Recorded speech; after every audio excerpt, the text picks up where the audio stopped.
وقال فرعون ذروني أقتل موسى وليدع ربه إني أخاف أن يبدل دينكم أو أن يظهر في الأرض الفساد.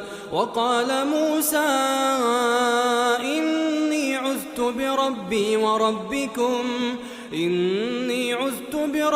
وربكم من كل متكبر لا يؤمن بيوم الحساب. وقال رجل مؤمن من آل فرعون يكتم